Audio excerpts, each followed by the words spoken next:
прошлым и будущим. Есть только мир, за него и держи.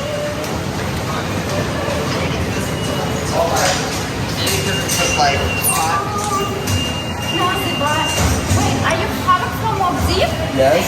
Oh, hi. How you doing? Nice to see you.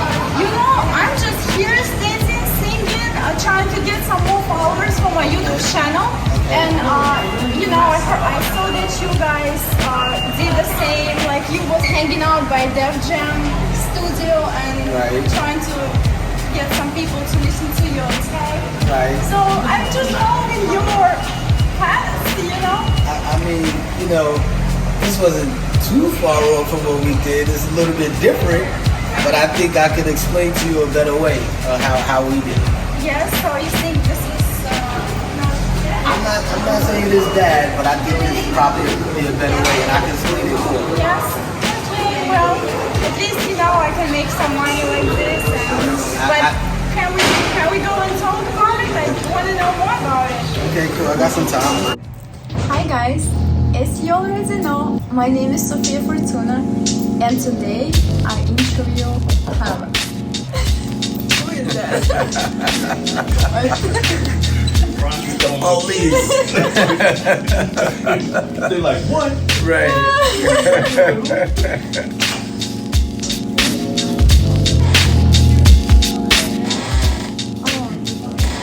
Oh. So we don't have unexpected guests. Right.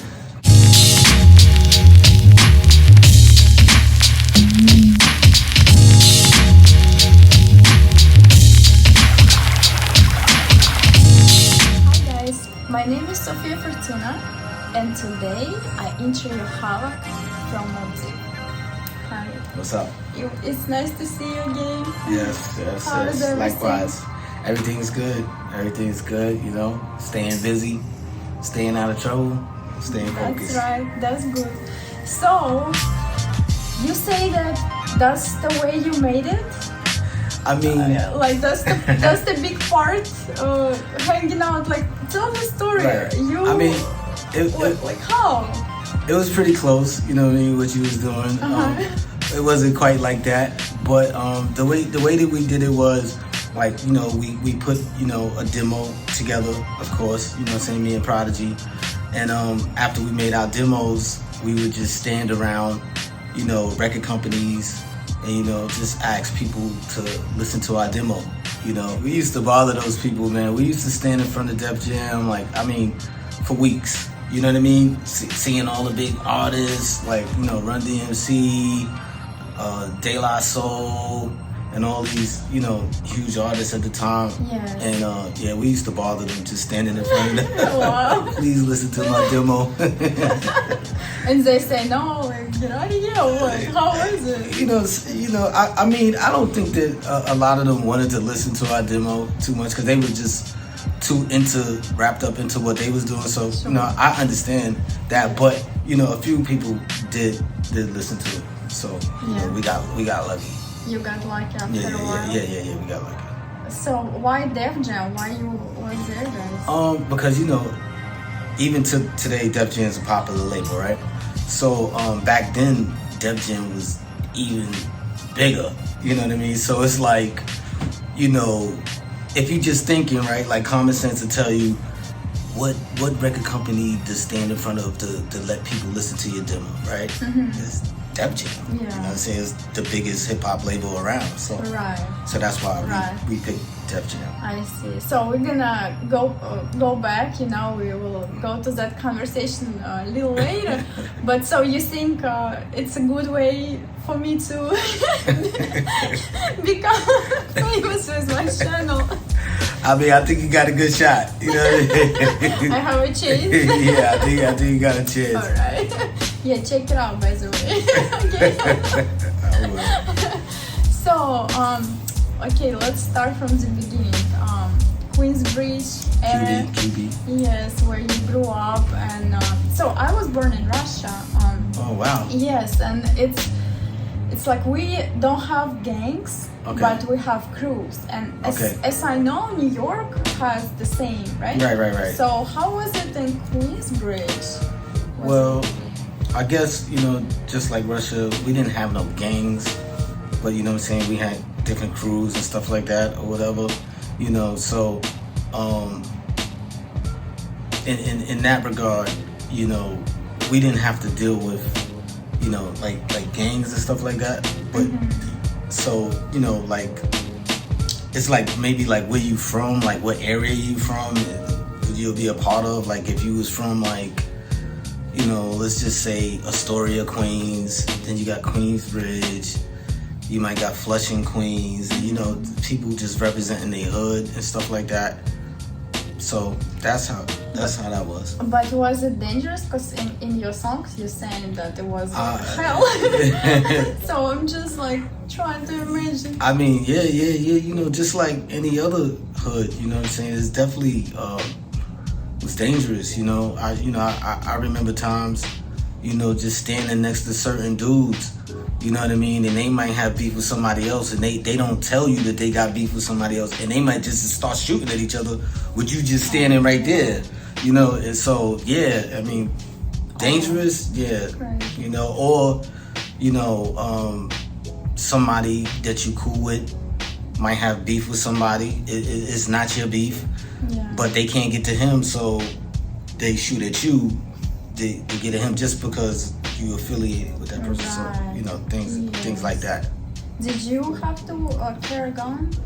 You know, me, fortunately, you know what I'm saying, I ain't have beef like that to be always having to carry a gun or anything like that. I was always like the neutral guy in the neighborhood. Like, you know, I didn't never really have beef like that. But you was cool to like everyone. Yeah, I was cool with everybody. Yes. You know what I mean? I was definitely cool with everybody. Yeah.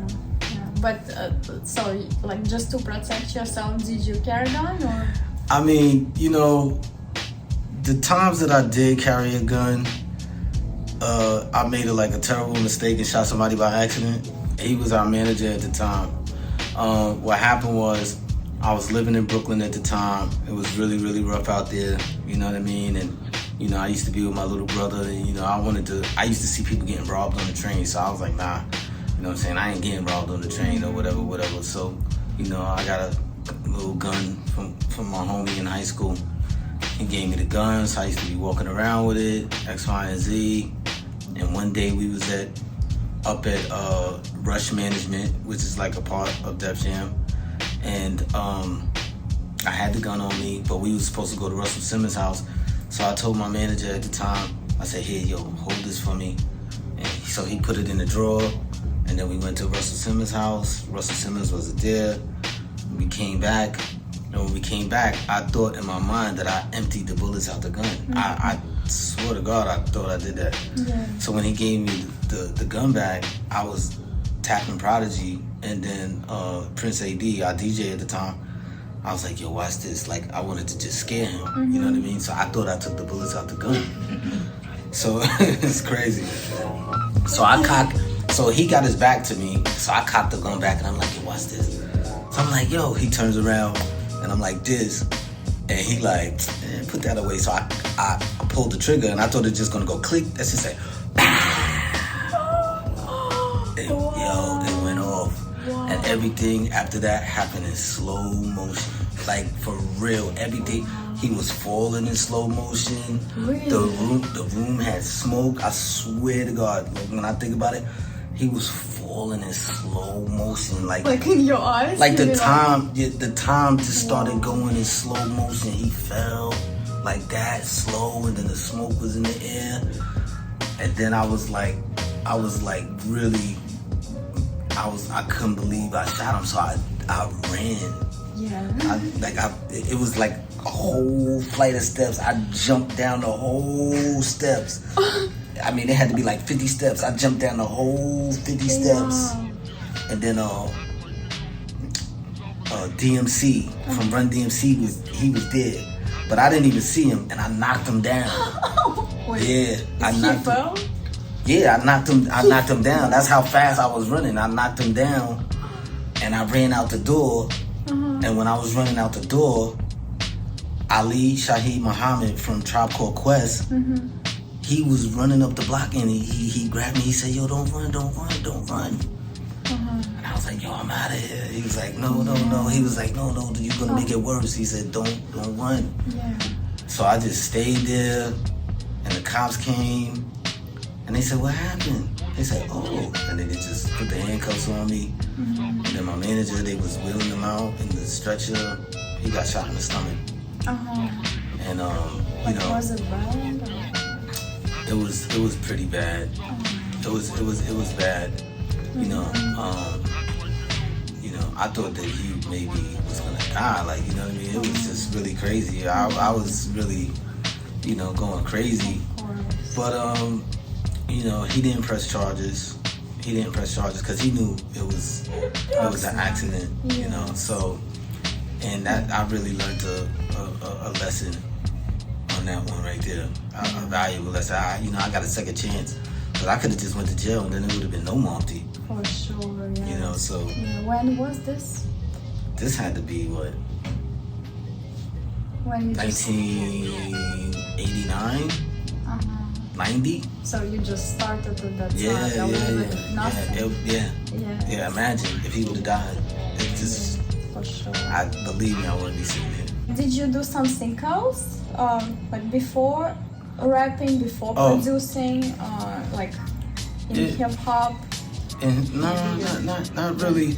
Like before. You went straight to rapping. Yeah. Before, I went to high school for like architecture, you know what I'm saying, because I was good in drawing and stuff like that. I tried a little bit of the trying to sell drugs and stuff like that, but really wasn't for me. Tried? Yeah. I tried. It wasn't for me. And then I just got into hip hop. Luckily, you know what I mean. That was the path for me. Okay, Prodigy. You met at the school, right? You was going to school together, and you became friends. Yeah. So, and you both were in the music, trying to get famous. Yes. Right. So, and how did you form Mobb Deep? Well, like you said, me and Prodigy, we met in high school. You know what I mean? We had mutual friends. And Prodigy was rapping, I was rapping, but we wasn't a group. But we was hanging with each other so much that we was like, yo, let's just form a hip hop group, you know what I mean? And, we got along, you know what I'm saying, real well. So it's like, all right, fuck it, we might as well. And we formed a group. And our name wasn't Mobb Deep at first yet, you know what I mean? Yeah. Our name was like something else. Tell the name? I like this name. It's cute. We was called the Poetical Prophets. Yeah. You know what I mean? At the time. And, that was Prodigy's idea? I don't know. I guess it was like both our ideas together. We came up with it or whatever at the time. And we realized that name didn't really fit us. So then we changed our name. Yeah. Who was the one who suggested to change the name? All right. So we used to hang around this guy named P. Diddy. You know what I'm saying? Puffy. So Sean Puffy Combs. So we used to hang, because in our travels of asking people to listen to our demo, he was one of the people that we let listen to our demo. You know what I mean? And he took a liking to us. He liked us. So we used to, hang around him a little bit. Our names was Poetical Prophet at the time. And he was like, man, he's like, yo, I like everything about you and everything like that. But he's like, yo, y'all got to change your name. Yeah. So we, me and P, we went back to the drawing board and we was like, yo, like, what name could we come up with? So, yeah, to answer the question, Puff. He was the one that suggested to change our name. So he was like a mentor for you in a way, or yes? Yeah, I would say that at that time, like for that little bit of amount of time, he was a mentor. So at that time, he was already famous, or like where he was at that time? At this time, he did not have Biggie Smalls yet. He did not have Bad Boy yet. and he still was working at a record company called Uptown MCA. So he was famous though within the industry, but not as famous as he is now. So. And so he saw some potential in Yeah, this? yeah. He liked us. You know, we let him hear our demo. He wanted to sign us, and he definitely saw potential in us. But then what happened? Why he didn't sign you guys? It wasn't that he didn't sign us. It was like we didn't sign to him because all he at the time had to offer was like, yo, you know, we don't got the money, but you know, look at the plaques on the wall and stuff like that. And you know, me and Prodigy coming from the hood, we like, nah, we want the money. Like, you know, forget these plaques on the wall. You know what I'm saying? For sure. So that's why we didn't sign to him. But you know, everything happened for a reason. So he kind of tried to. He wanted you to like work for free. Just look at the plates, and you that's guys what it sounded like, right? That's what it sounded. Like that's what it sounded like. It sounded like he Yes. wanted to work for free. Yes, but you're like, no, we're gonna find a way to do it, right? Yeah. And then you went where? And then after that, we went to look at the baby. Baby, okay. Yeah. Since we didn't sign to P. Diddy, we ended up on a record company called Island 4th and Broadway, which had Arabi and Rakim. You know what I mean? That was the label of Arabi and Rakim, and we ended up signing to that label. Yeah. That's where we went. How has it happened? You know, one thing led to another. This person knew that person, and they heard our demo, and they wanted to sign us. They heard about us and they wanted to sign us. We didn't go to them. They came to us like, yo, they yeah. came to They was like, yeah, you know. Why it wasn't like successful? The reason why I would say it probably wasn't successful was, you know, me and Prodigy was new to the game. We was brand new. So we was just learning the industry. Right. We just learning the industry, and you know, I guess it wasn't really the time for us to really make it at that time. Like, we still learning, you know, we didn't produce none of our music too much, and you know, we was, you know, just learning. It was just learning experience. Just learning. Yes. But you did a record or no? You tried to produce? Yeah. So at that label. Yeah. So I produced about like maybe like 3 songs on the the Juvenile Hell album. I produced like 3 songs, and that was just me testing the waters. You know, brand new producer, just, you know, trying to make it happen. Right.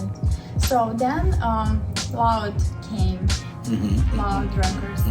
So as I know, when you came to Loud, it was only like Wu-Tang, few, Yeah. maybe the alcohol Yeah. from West.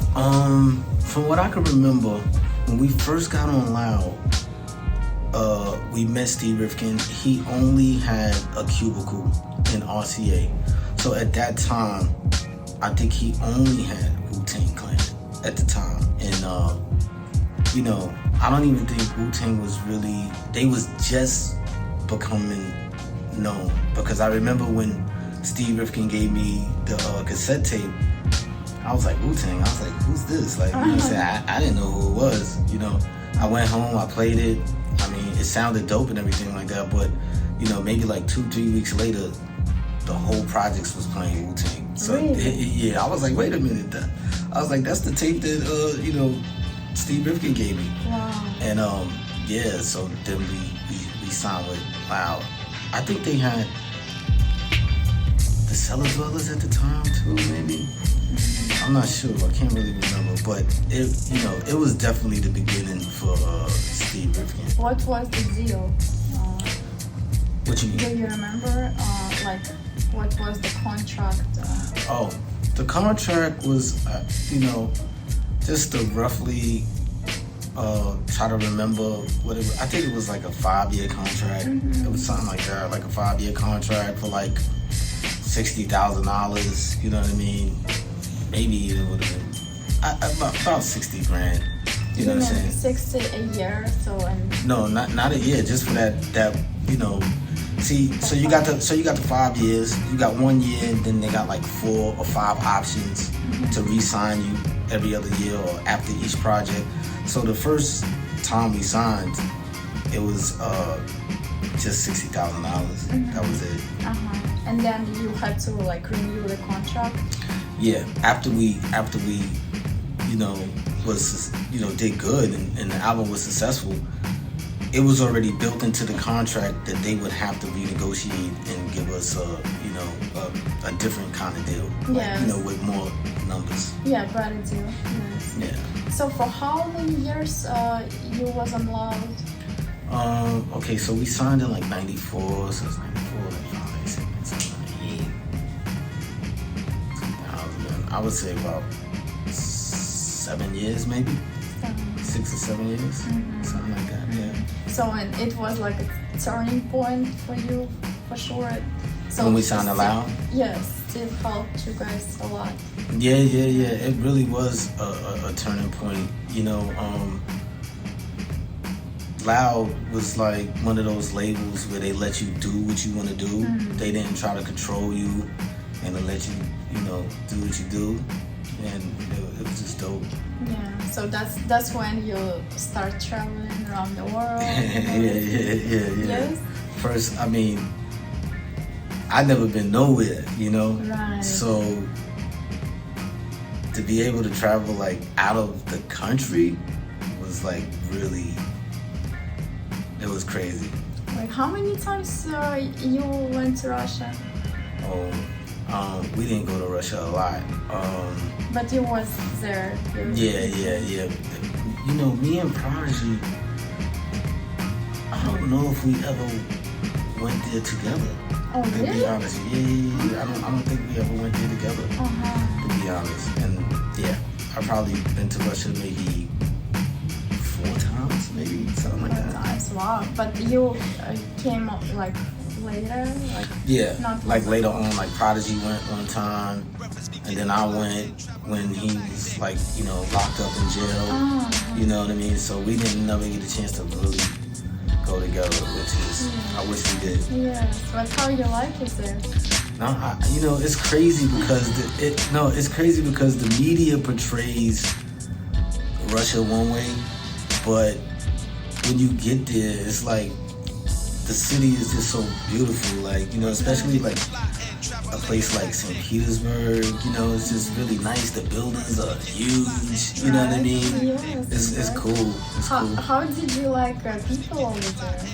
Everybody was cool. You know what I'm saying? I was surprised, because I didn't know what to expect, when I went to Russia. Exactly. Like you probably heard a lot of stories. Right. I didn't know what to expect, but when I went over there, everybody was cool. I didn't have no bad experience over there at all. But can you tell that like all this stuff that people say about Russia is most like stereotypes? I would say it's stereotypes and then it's political, right? Absolutely. Like, people get political, and then you got to think about it, right? Like the news that we watch and everything like that is all filtered and it's told by the news agencies, right? Exactly, So you have this idea of Russia, and for any place for that matter, wherever you go in the world, you never really would know unless you go there yourself. You know what I'm saying? And experience it. Yes, absolutely. So, okay, Loud Records, you did very good, very successful. Like, what happened with Loud and you? Like, do you know why? Like, how did it end? Yes, like, do you know what happened? I really don't know the full story of how it ended, but I just know that, I guess Steve, wanted to move on to different things, you know what I mean? And he just, I guess wanted to do something else. and he just, I guess he walked away from it, you know. But it was, Why? It was such a huge thing, you know. Like how you can just do, you know. I tell you, maybe you know it, I just don't want to say. But so, Steve, he sold Loud to Sony for $50 million. Yes. Wow. So, and he just like, you know, they just wanted to buy it and just like, so it's and no more Loud. He sold it, got all that money. Yeah, and said peace. Did something else. He was like, yeah, I'm out of here.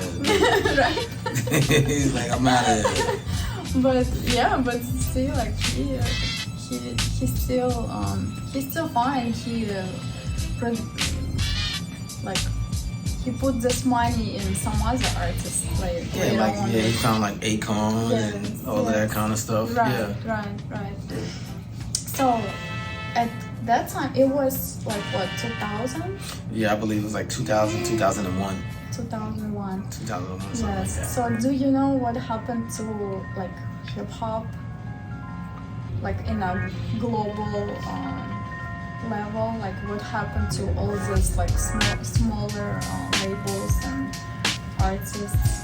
I'm sure you know, like you felt it and like a shift, a change.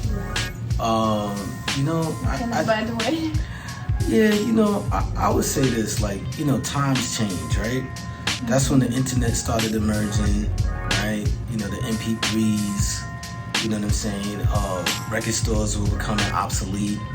Everything was becoming internet-based. So I think that had a lot to do with the shift. A newer generation was coming, and they weren't making the music that we were making. They were making the music that they liked. You know what I mean?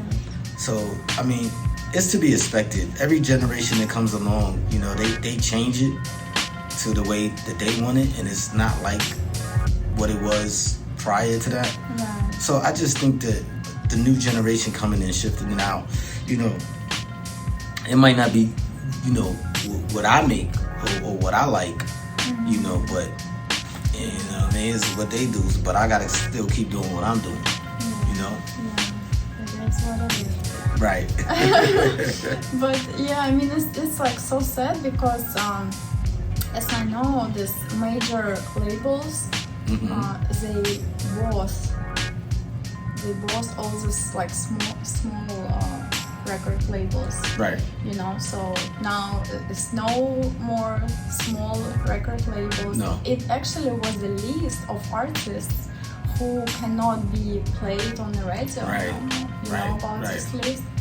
Like, you know about that? No, there's a list. It was a list of artists who was like, okay, we don't want them no more. No, no more on I could the imagine radio. that. Yeah, hell yeah. Like, I mean, yo, it was tough for us to get played on the radio. You know what I mean? Even when we was with Loud, you know, because everything was just changing so much.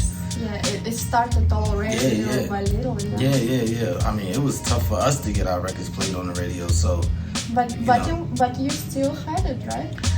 You know, we was hanging on. You know what I'm saying?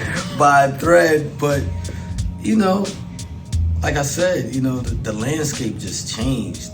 But it kind of always was tough to get on the radio anyway, because you had to have this like kind of like commercial vibe to you in order to be on the radio, and it was getting tougher and tougher to try to still maintain like some level of like hardcore or underground, you know what I mean? Not mainstream. If you wasn't on a label that was pushing you in that direction, then that's it. You know what I mean? You have to have, you're not gonna do it on your own. The label has to, you know, make a effort to say, hey, we trying to get onto radio. You know what I mean? So, you know, and if you don't follow that format, then you're just not gonna get played on the radio. But Steve, Steve didn't guide you that way to the radio? You know, because like I said earlier, Steve was the type of person that do whatever. He lets you do what you know want to do, and then they'll take your record and try to, you know what I'm saying, make it where it's possible to, you know, at least try to go mainstream a little bit. Right.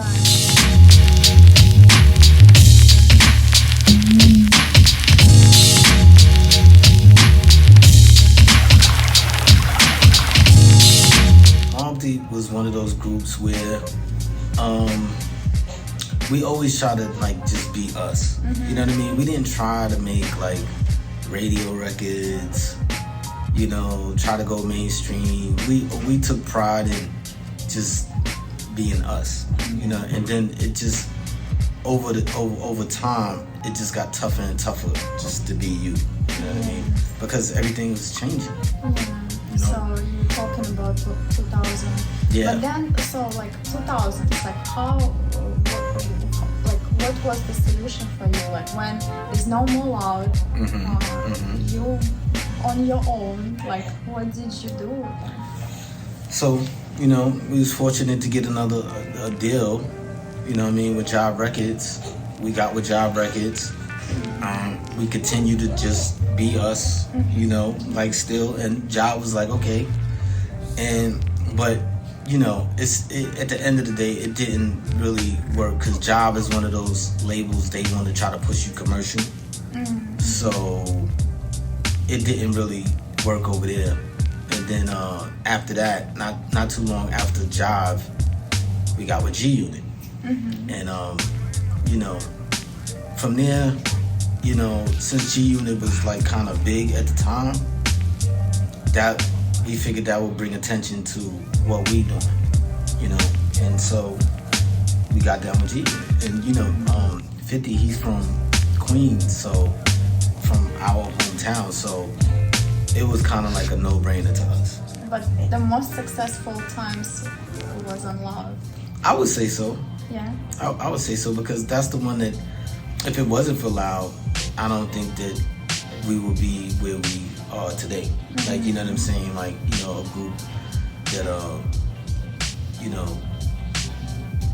that is remembered, you know, in the 90s as one of the, you know, groups that helped, you know, shape the 90s era. What was the process of creating a song? Of you two together, like you wanna make a song, like how was it, like from A to Z? I mean, it was pretty like simple. Like we really didn't put too much thought into it. I would just be making the beats. Prodigy would just be sitting there. He would just be writing to it, and you know, I'll write to it, and you know, one of us would just come up with a chorus. You know, whatever we felt for the song, we would just come up with it. So it wasn't like, we never really planned a song. We would just sit there, I'll make the beats, P would be there, because you know, P's like one of the dopest lyricists, you know, to me, of all time. And literally magic would just happen. Just magic. You know, it's literally, you know, it's just, you know what I mean? The records that we made, they were never planned. It's just, we just happen to make a beat. Prodigy will come with a hook, or I might come with the hook, and then the record will just be right there. You know? What is your most successful record? I mean, you know, to me, when it was all said and done, I always would go to Shook Ones. You know what I'm saying? Because, you know, without Shook Ones, I probably wouldn't even be sitting here doing this interview. Yeah. You understand what I'm saying? That really catapulted us to do more things later on, you know, that one song. And you know, if you know, when I look back on it and you know, I look at all of the songs, you know, I would definitely say that was definitely one of the best songs we did. It's at the top. Do you remember how you did it? When? Yeah. Do you remember like the day? Yeah. I remember making the beat. I remember being back in my house, in the apartment, in the projects. You know what I mean? Being there, just you know, sampling some records. You was know, by yourself?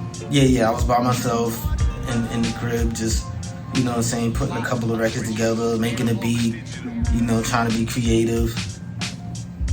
And I just made Shook Ones. And then, you know, Prodigy came upstairs and he was like, yo, what beat is this? I was like, I don't know, it's just some beat I made. You know what I mean?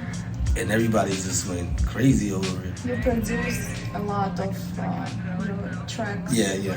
Yourself and yeah. so in one of the interview you say that like people asking you like where you got this like breaks, where you got this from, and like how can we find it, and you say no, I don't know, I don't even remember. Like, so like, how do you feel that like now people start finding out about it? Like, you know, I would say that I'm kind of flattered about that, right? Like, you know what I mean? That people took the time to want to find out what's the sample. Like, it's like it's their destiny to try to find it out. But you know, I'm flattered.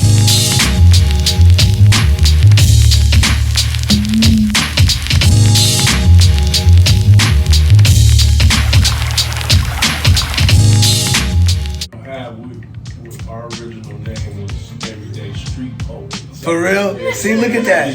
Look at that. Yeah, look at that. Poetical prophets. Like, I gotta change it. No, but the name.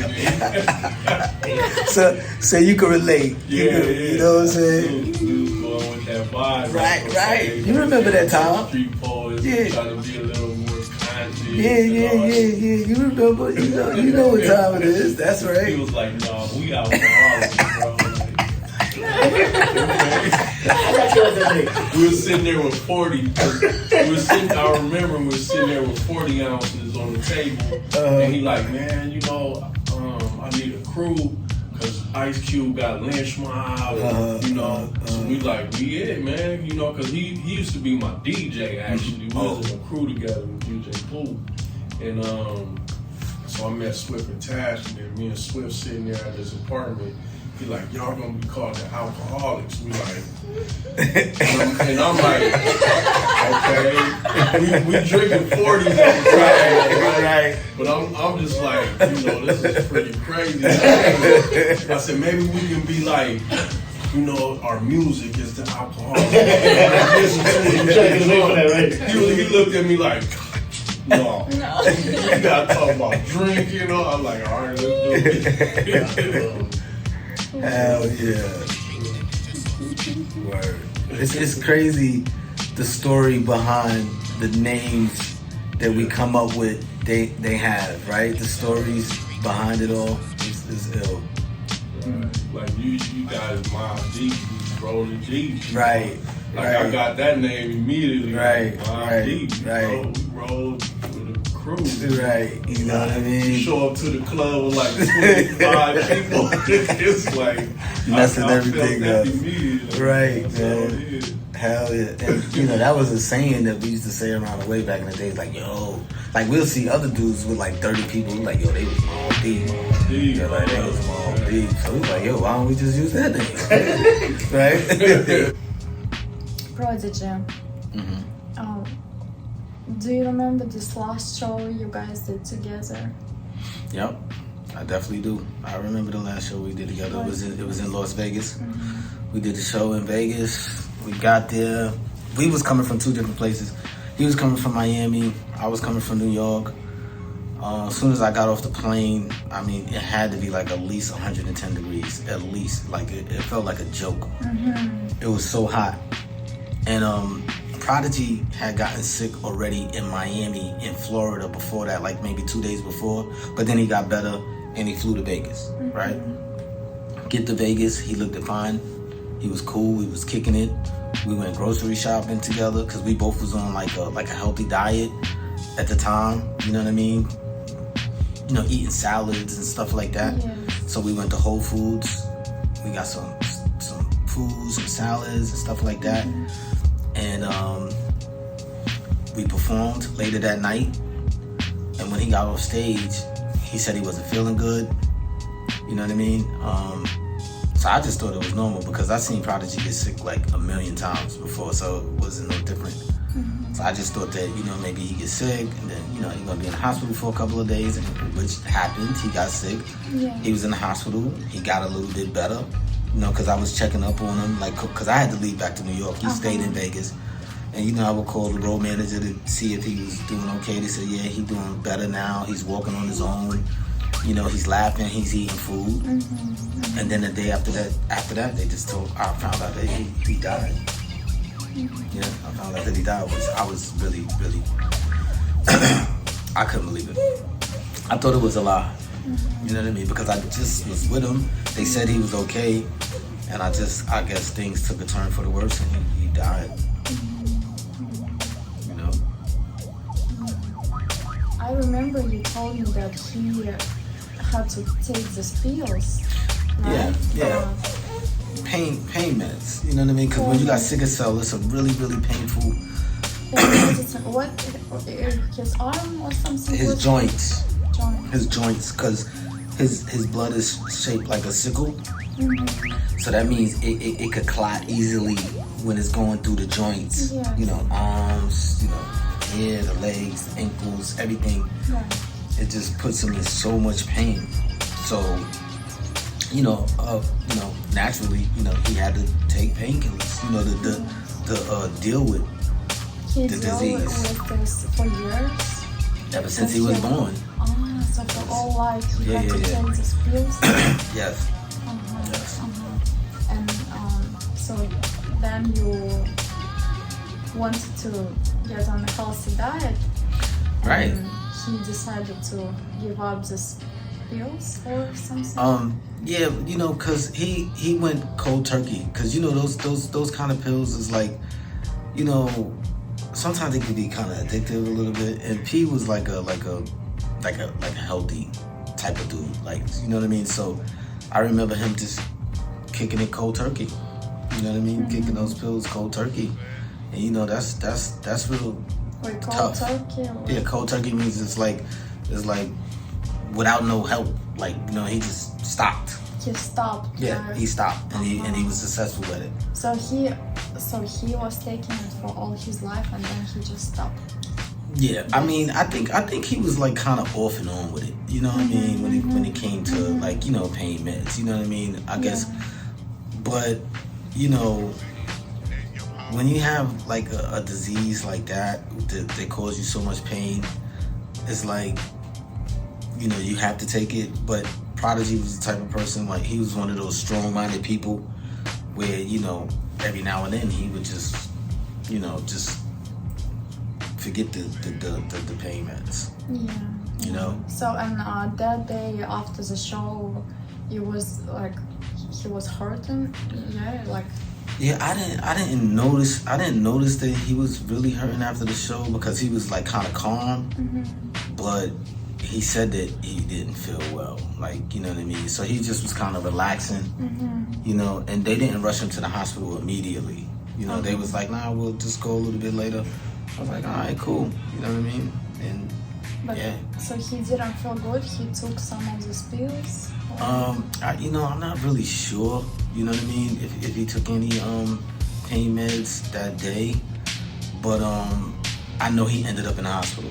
You know what I mean? Because if he ends up in the hospital, that means that he didn't feel well, right? Like if he took pain meds or not, the pain just was overbearing.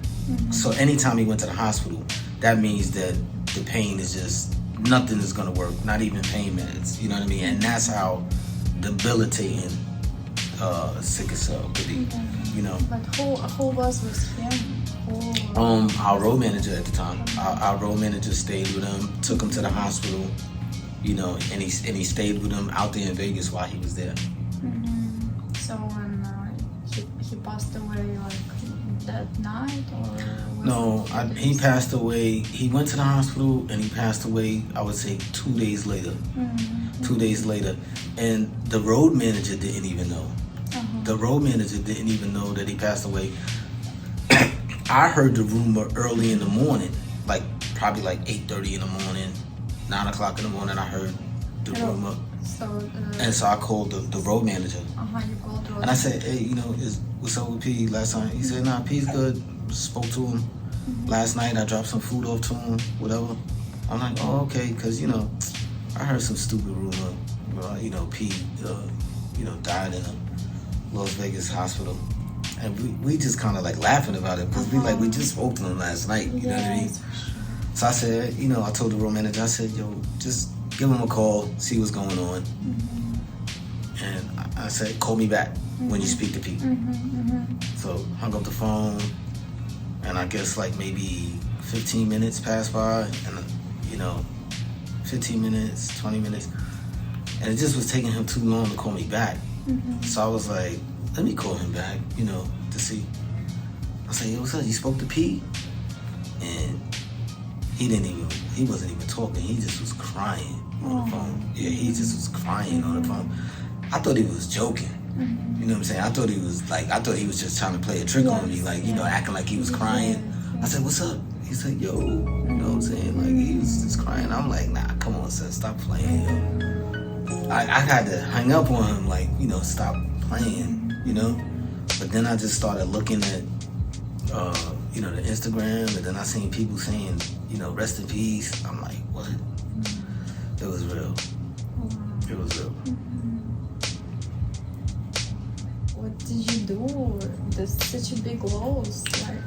You know, that day, that morning was my little son's kindergarten graduation. So he had the graduation, and we was on our way to, you know, take him out to eat because, you know, he just graduated from kindergarten. So all of that was happening while we on our way to celebrate, you know. And, you know, I got that news. So, you know, I had to really, like, you know, park the car, you know, let the family go inside, you know, the restaurant, and I had to stay outside, and I was just, you know, I was just crying. You know what I mean? I was hurt. That's my friend since, what, 1989? A long time. Long time. So yeah. It's like your best friend. Pretty much. Like a brother. Like a brother. Not even a best friend, just like a brother. Family. Yeah, like family, for sure. So yeah, after that, you continue. Just you kept going. Yeah, I mean, you know, look, you know, music is what we do. You know what I mean? And we have to keep the legacy going. You know what I mean? You got to keep the legacy going. You know, I know people do the same thing. You know what I mean? Keep the legacy going, keep it pushing. And, you know, it's Mobb Deep forever. Yes. You know what I mean? And you perform as Mobb Deep, like how? Yeah, I perform as Havoc of Mobb Deep. You know what I mean? Yes. And that's how I keep it moving. You know, I bring Noy with me, Rapper Noy. I bring Rapper Noy with me. You know what I'm saying? He holds it down, and you know, we just, you know, it feels strange. You know what I mean? I ain't gonna lie, it do feel strange, like knowing that I'm never gonna have Prodigy on stage with me ever again. That's just really, it's hard to fathom. Like, it's hard to think about. Like, when you like, damn, he never gonna be on stage with me again to sing his verse. And when you think about it like that, it's deep. You know, it's just like, I don't know, it's something that I never thought that I would have to experience. For sure. So, do you remember this show when you did solo? Oh yeah, you know, I remember them. You know, and when I first started doing them, Where? Overseas in Europe, you know, when I first started doing them, you know, when it would come to like Prodigy's verses, like I would kind of like choke up and tear up, you know what I mean? I would have to wear shades on my eyes and stuff like that because when I hear his voice and his verse is just like, you know, when I first had to go out, it was just it was hard. It was hard. Yeah. How people? How was the crowd? What was the energy? The energy was like a real, like as if, you know, Mobb Deep was together as one. But, you know, because I know people understand that, you know, Prodigy's not there, so they want to show their support. You know what I mean? They still want to show their support. So that was the energy. The energy was like a supportive energy. Yes. And you was by yourself, or you start bringing someone? Later. Yeah, I had Rapper Noy with me the whole time. All the you know time. Yes. Rapper Noy, DJ Elias. Yeah. So So, and how was Prodigy as a friend? Nah, like I said, he was a friend, but he was like a brother first. You know what I mean? He was like part of the family. Mm-hmm. But how was he to you, like behind the music?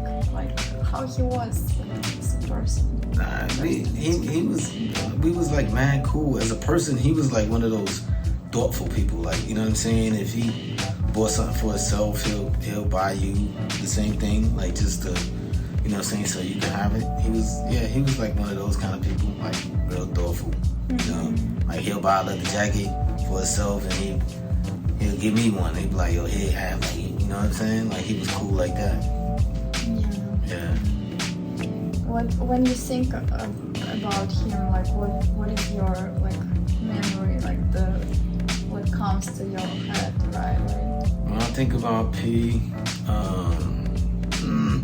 I just think about somebody like real intelligent, very smart. You know, he did a lot of, you know, research about history and stuff like that. So he was one of those smart dudes, real smart.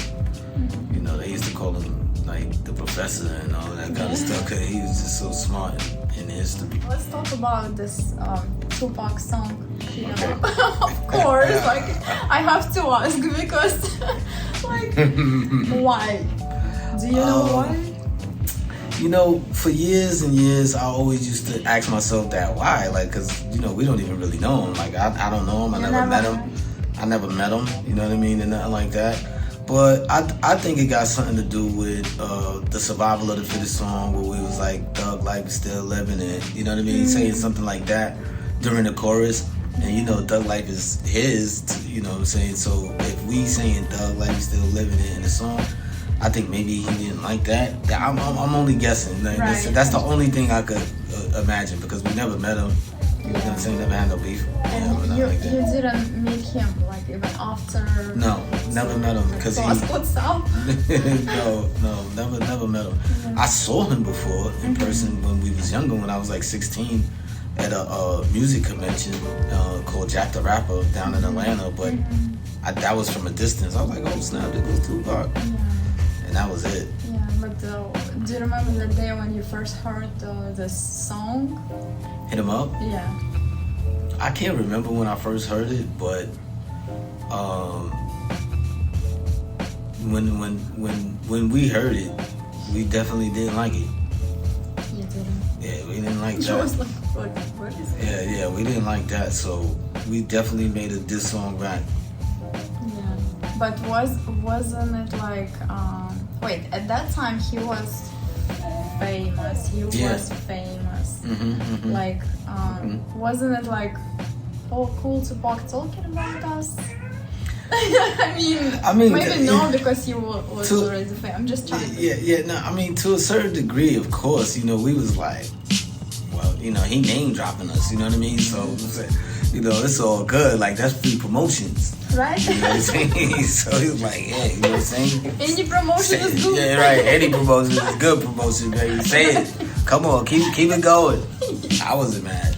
Yeah. I mean, you know, at that part, but, you know, trying to diss Mobb Deep, like, come on. How dare you? Like, you know, we made a song called Drop a Gem on Him. It was like one of our first singles off the Hell on Earth album. It was gaining traction. I mean, the song probably wasn't even out 2 weeks, and then Tupac got killed. You know what I'm saying? And he got shot first. He was hanging on for a couple of days, and then he died. But when he got shot, we pulled the record from the radio. We made a decision like, nah, you know, he got shot like this. He didn't even die yet, but we was like, nah, let's just take it off the radio. You know, and then he died. Oh, wow. You know, so but why you wanted to take it off the radio? You know, out of respect. Just you know, even though we had beef with him, but it was just out of respect. We was like, he got shot, you know, for sure. He was in critical, you know, we have more respect than that. So we was like, nah, just take the record off the radio. And he didn't even die yet, you know, and we took it off. And then he ended up dying. So that was like, you know, that was crazy. But, you know, for a few years, you know, after he died, when we used to tour, you know, sometimes there'll be some Tupac fans in the crowd, like, you know what I mean? And you know, sometimes it's not a comfortable feeling. You know what I mean? When people was in the crowd with Tupac signs like this, and you like, wait, are we gonna make it out of here?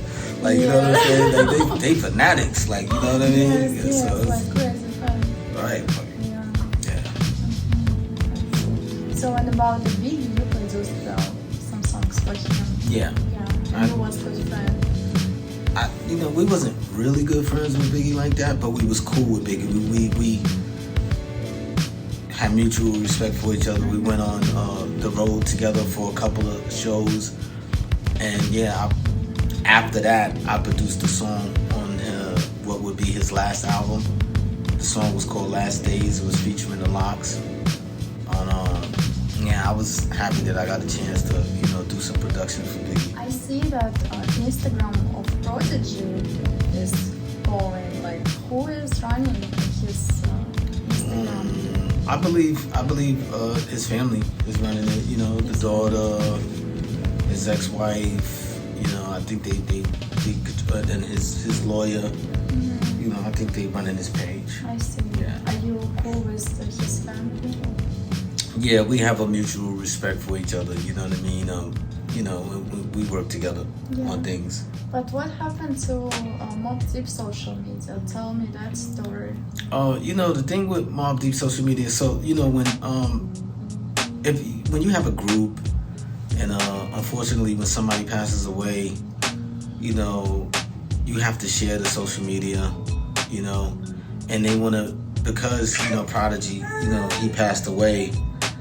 They want to make sure that Mobb Deep is represented in a equal way. Mm-hmm. You know what I mean? And so we had to come to an agreement, to share the Instagram. Yeah. It took a while to come to an agreement, but we did. Yeah. So you're not mad about it? Nah. I mean, because you have to understand where the family's coming from, right? Like, they want to preserve and protect the legacy of their loved one, right? Yes, And sure. they have an equal stake in the Mobb Deep. So eventually, you have to come to a decision, and we did, and now we share the page. I see. Okay, so and what is the regular day for you? What do you usually do? Or it's every day different? Yeah. I know you go to the gym, right? Yeah, sometimes. Wait, last time we met, first and last we met a couple years ago. And you was going to the gym. Right. You're bigger actually. Anyway, so now you quit? No, I didn't quit. I just got a little lazy. But I ride my bike. You know what I mean? I take long walks, and I try to eat more healthier. So because that's more important than even exercise. So it's eating. So you keep this idea that you and Prodigy came up with to eat healthy and live healthy lifestyle. Right. So you just keep going with Absolutely. You know what I mean? And I kept it going. It's not an easy road, but I'm sure he is proud of you. I believe so. Yes. I believe that. For sure. I believe For it. sure. Well, thank you so much. Thank It you. was a pleasure talking to you, and Thank you. good luck with everything. By the way, you have a show in Atlanta. Yeah, in not, I'm not gonna say LA, but in Cali, in California. A lot of artists gonna be there. I believe the Alcoholics is gonna be there too as well. You know what I mean? So I get the chance to, see my former label mates. Yes, for sure. Yes, it was really nice to see you line up. Yeah. So it's gonna be what, August 27th? Yeah. August 27th. Yep. And I haven't been to California in a while, so that's gonna be dope. Yes, that's amazing. So maybe I will release this video after, but hope you go and enjoy the show. It's gonna be really nice. But okay, thank you so much. And Thank you. Good luck with everything. Thank you guys for watching.